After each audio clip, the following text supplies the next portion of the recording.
The woman, who wants to remain anonymous, said it was her uncle that killed Rachael Runyan. Now, a private investigator uncovered this information, and it has the attention of Sunset Police. In late August 1982, Rachael Runyan was kidnapped from a playground near a school in Sunset. About 3 weeks later, her body was found in the mountains in Morgan County. At the time, a composite of an African American was considered the suspect in her murder, but a seldom-seen composite of a Hispanic man was also created by a witness. Over time, we completely forgot about the one that looks like a Hispanic individual, and all the emphasis has always been, for 39 years, that this guy looks African American. Melvin Reeves was once considered a possible suspect, but police could never prove it. Reeves drove a blue-colored sedan resembling the getaway car, but according to Jensen, it didn't fit the description.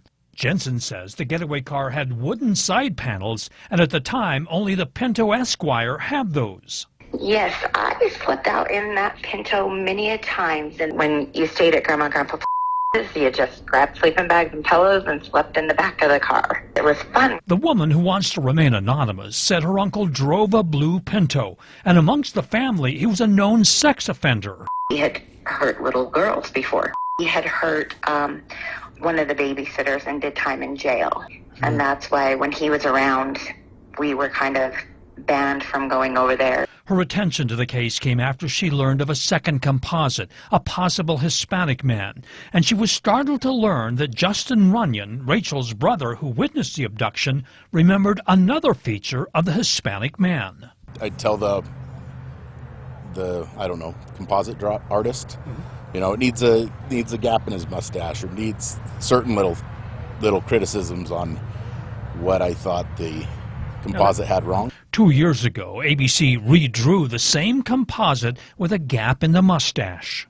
Never could grow that. His mustache was always divided right there, and that automatically was a big red flag for me, because I remember him never having that centerpiece of his mustache. Jensen found the woman to be credible, and they're now on the right track in solving the case.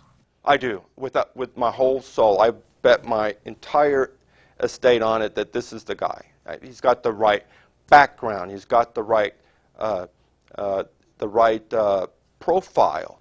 He looks like the sketches. Releasing this information about her uncle wasn't easy for the woman.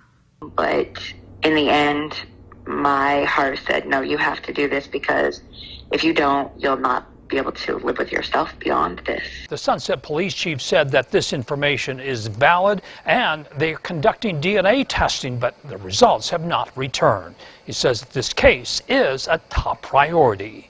For the Justice Files, Marcus Ortiz, ABC4 News.